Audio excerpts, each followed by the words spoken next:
Please हंसो मत। Good afternoon class. Good afternoon ma'am. कैसे हैं आप सभी? खाना खाने का दिन तो जाएगा ना।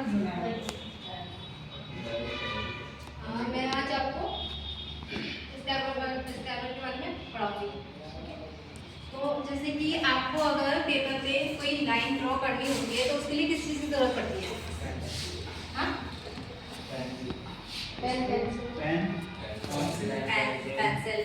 तो ठीक इसी प्रकार क्या होता है, जो हमारी मेटल या फिर हम जिसे वर्कपीस बोलते हैं उस पर हमें लाइनें खींचने के लिए स्क्रैबर की जरूरत पड़ती है। तो स्क्रैबर क्या होता है कि वो एक प्रकार का मार्किंग टूल है जो क्या करता है, मेटल पे स्ट्रेट लाइनें खींचता है। तो होता है। तो आज मैं आपको स्क्रैबर के बारे में पढ़ाऊंगी। वो उसके टाइप्स कितने हैं, उसका मटेरियल क्या है, उसकी यूजेस क्या है। स्क्रैबर जो होता है टूल स्टील या हाई कार्बन स्टील का होता है। ज़्यादातर जितने भी मार्किंग टूल होते हैं या कटिंग टूल होते हैं वो सारे हाई कार्बन स्टील के ही बने होते हैं। ओके, तब तक सबको समझ में आया?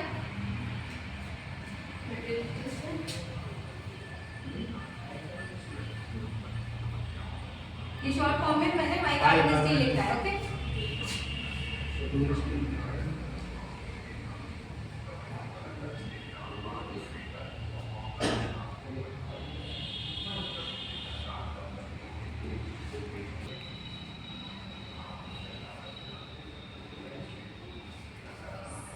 अब मैं इसके आपको डायग्राम बना के दिखाती हूँ।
इसका क्या है, पॉइंट।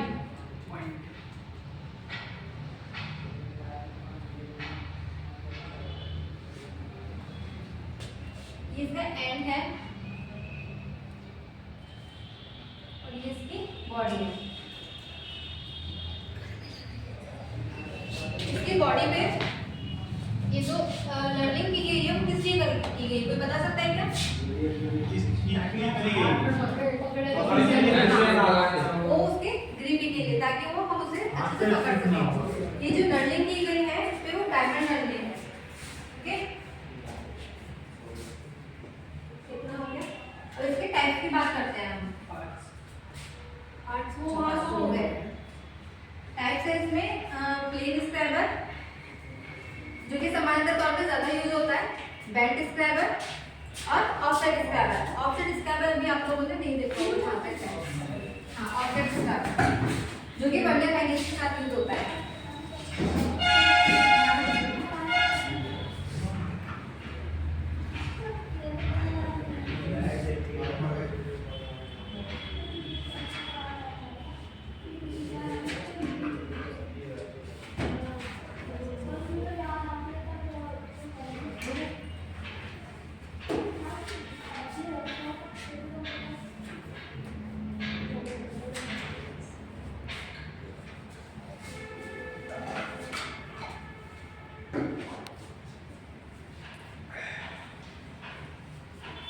प्लेन स्क्रैबर की बात करते हैं तो ये जो वर्कशॉप में हम ज्यादातर यूज करते हैं वो प्लेन स्क्रैबर होता है।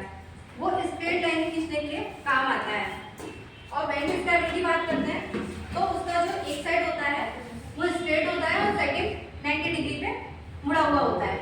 बेंट मतलब मुड़ा हुआ, तो उसके नाम से ही आपको पता चल जाएगा कि बेंट स्क्रैबर किसे कहते हैं। ओके, फिर आता है ऑफसेट स्क्रैबर। ऑफसेट स्क्रैबर होता है वो क्या होता है, वर्नियर हाइट के साथ लगा होता है। वो परिशुद्धता में मार्किंग करने के लिए काम आता है।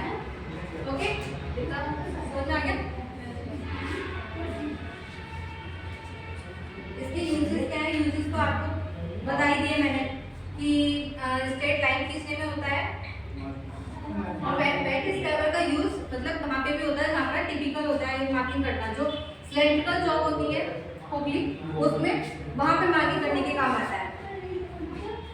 और यहाँ तक सबको समझ में आ गया? किसी कोई डाउट? क्वेश्चन? एक और पॉइंट मैं आपको बताना चाहूंगी, जो इसका जो पॉइंट होता है उसका पॉइंट एंगल कितना होता है, किसी को पता है क्या? हाँ राइट, गुड, 12 से 15। और जब इसका हम यूज करते हैं, मान लीजिए कोई ये जॉब है हमारी, देन ये स्क्रैबर है, तो हम इसको यूज करेंगे तो जो इसका और इसके बीच में जो एंगल यहाँ पे बनेगा वो 30 से 35 डिग्री होगा। ओके, यहाँ तक सबको समझ में आ गया? Any doubt? तो मैं अब आप लोगों से क्वेश्चन करूंगी, आप लोग आंसर देना। अभी जैसे कि मैंने अभी आपको बताया था कि जो जॉब होती है उसके सरफेस से स्क्रैबर के बीच में कितने डिग्री का एंगल होना चाहिए? 30 से 35। ओके,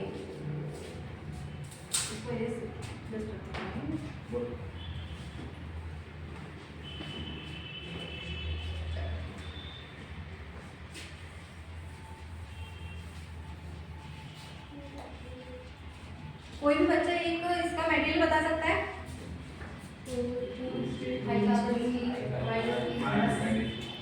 स्टूडेंट इसके टाइप को खड़े होकर बता देंगे।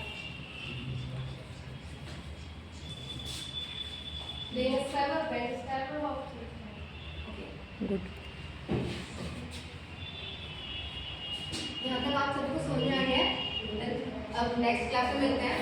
डिवाइडर वो भी एक मार्किंग टूल है, क्योंकि मार्किंग टूल ही चल रहे हैं, सही तो नहीं से मार्किंग टूल ही पढ़ाएंगे। ठीक है? Okay, thank you ma'am.